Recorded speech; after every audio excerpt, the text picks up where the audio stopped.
오늘은 그 악명 높다 그래야 되나요? 네, 사드입니다. 사드의 쥐스틴 또는 미덕의 불은 1791년도 작품이죠. 마르키드 사드. 그 악명 높은 변태 성욕이라는 닉네임을 가지고 있는 사드의 쥐스틴 또는 미덕의 불은이라는 1791년도 작품입니다. 자, 음악 배경은 에밀 길레스의 연주로 모차르트 피아노 협주곡 27번 오케스트라 게반트하우스, 라이프치히 게반트하우스 그 공간 콘서트홀에서 그들의 오케스트라의 협연으로 1983년도에 공연된 연주입니다. 자, 사드를 읽어낸 사람은 먼저 그의 소설들이 어떠한지 알아야 한다. 그의 소설들은 충격적이고 구역질이 나며 귀괴함이 계속해서 반복되다 마침내 아주 지겹게 된다. 사드는 성욕의 심리 병리학에 그 이름이 붙여졌는데 바로 사디즘이죠. 네. 이 책을 몇 쪽 읽은 사람은 정신질환자의 작품을 읽는 듯한 인상을 받게 될 것이고요. 이 소설은 미덕을 갖춘 쥐스틴의 고통을 묘사합니다.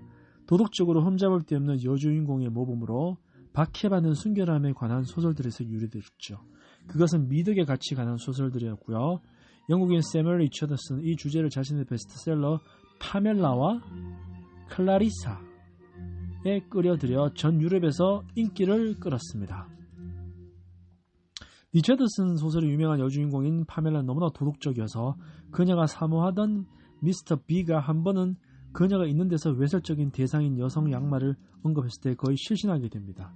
이런 행동은 줄거리가 진행됨에 따라 미스터 B의 성적인 공격을 막기 위한 의도적인 방어 자세임이 드러납니다. 명확하네요. 미스터 B가 파멜라를 덮치려 할 때마다 그녀는 실신하죠. 그렇게 하는 것은 그가 그녀에게서 물러날 만큼의 도덕성을 갖추었다고 믿기 때문입니다. 네. 사드는 리처드슨의 감상적인 순결에 대한 찬양의 글을 도착시킵니다. 쥐스틴은 미덕을 전혀 이용하지 않죠. 쥐스틴이 처음으로 실신하여 깨어났을 때 알게 된 사실은 이전에 자신의 생명을 구출했던 남자에 의해 자신이 폭행과 학대를 당하고 절도까지 당했다는 점입니다. 쥐스틴의 도덕성이 그녀를 오히려 끔찍한 성적 확대의 수동적인 희생물로 만든 셈입니다. 네. 사드가 철저히 계산하여 집어넣은 잔인한 장면들은 거대하게 부풀려진 공격적이고 삭막한 세계에 관한 악몽들입니다. 생의 마지막을 정신병원에서 보냈던 사드는 정신병자가 아니었다면 분명히 아주 미성숙한 인격의 소유자였을 것이죠.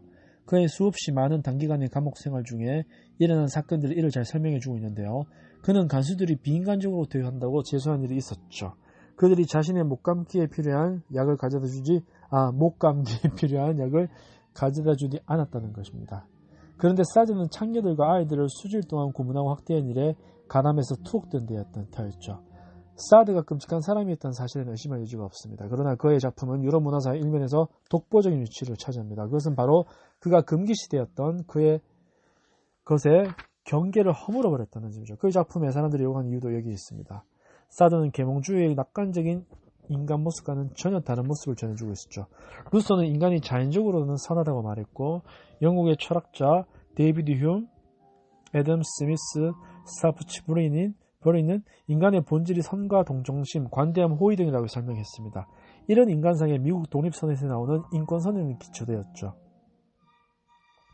인권선언은 모든 시민의 책임의식을 전제로 하고 있습니다. 프랑스 혁명은 자유와 평등 그리고 시민회를 외치며 시작됐죠. 이때는 유럽 역사에서 처음으로 인간과 사회의 미래에 대한 시선이 장밋빛이었던 시기였습니다. 그러나 마르키드 사드는 이런 장밋빛 전망을 허무주의적 인간상을 통해 암울하게 만듭니다. 사드는 남녀 주인공들은 무정부주의자들이고 잔인하며 공격적이고 비도덕적이다. 하지만 사드의 세계관은 계몽주의자들의 원칙에 기초합니다. 사드의 철학은 두 가지 점에서 계몽주의의 이념을 공유합니다. 그 첫 번째는 인간은 경험을 통해서 배운다이고, 두 번째는 인간은 자유로운 자기 실현의 권리를 가지고 있다는 것입니다. 이런 원칙에 대한 사드의 절제하지 않는 냉소적 표현은 찢겨진 피부에 채찍을 가하는 경험과 자유로운 섹스에 대한 권리입니다. 자기 실현의 권리, 무엇이든 경험하라는 것이죠. 그것이 다른 사람의 삶이라 할지라도 계몽주의는 악마를 제거하려 합리화시켰다. 계몽주의는 악마를 제거하여 합리화시켰다.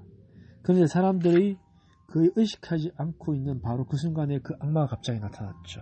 마치 영화 속의 괴물처럼 자유와 평등 그리고 시민에 대한 외침이 그 악마를 실제로 쫓아내지 못했다는 사실은 18세기 말 계몽된 유럽인들에게는 경악스럽게도 프랑스 혁명이 로베스피에르의 공포정치로 귀결되는 점으로 드러났습니다. 민족이 이제 공화국의 이름으로 사람을 잡아 감옥소로 보냈던 것은 마르키의 사드즘적인 방탕함과 거의 구별되지 않았죠. 이 성과 정치의 메타포를 이해하셔야 됩니다. 테오도르 아도르노와 막스 호르크하이머는 문명 비판서인 계몽의 변진법에서 1947년 책이죠. 사드는 계몽주의의 반대 측면이 아니라 그것의 논리적 결과라고 주장합니다. 네, 이거 굉장히 심오한 말입니다. 사드는 이성의 정신에서 나온 오류의 체계화인 것이다.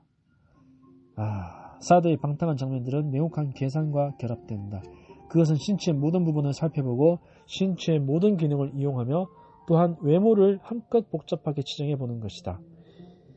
행해지는 것은 가능한 것이다. 그리고 가능한 것은 담담하게 기록된다. 그때 방탕함이란 실험의 규정과 유사하게 된다. 물론 사드는 19세기 성과학이 가장 선호하는 연구 대상이 되었죠. 또한 그는 영혼의 심연을 측정하는 일을 과제로 삼고 있는 심리 분석에도 이용됩니다. 사디즘이란 표현은 독일 성과학자 크라프트 에빙에서 유래했죠. 그는 이 표현을 성적 도착증에 대한 의학 연구소인 성적정신병질에서 사용했습니다. 크라프트 에빙에서 사디즘 중의 일탈이 예외이고 프로이트는 우리가 그 점을 인식하지는 못하지만 짧은 기간 동안 우리가 모두는 사디스트가 된다고 했습니다. 프로이트의 심리학에서는 모든 아이는 2살의 사디즘적인 학문기의 리비도 단계를 경험한다고 했습니다. 이때 처음으로 아이가 아니요라고 말하는 기능성을 발견하고 사디즘이 의미하는 바와 같이 힘을 행사하는 것을 경험한다고 말이죠. 역시 프로이트, 사드하고 영향을 안 받을 수가 없겠죠. 네, 사드의 얘기였습니다. 바로 주스틴 또는 미덕의 불은. 네. 사드를 재료로 한 영화가 좀 엽기적인 영화도 있죠. 자, 오늘은 사드에 대해서 그 책에 대해서 1791년 바로 로베스피에르가 루이 16세와 마리 앙토네트의 기요틴에 의한 처형 전후의 얘기입니다. 자, 그리고 1789년이 바로 프랑스 대혁명이죠. 여기까지 참고해 두시면 될 것 같습니다.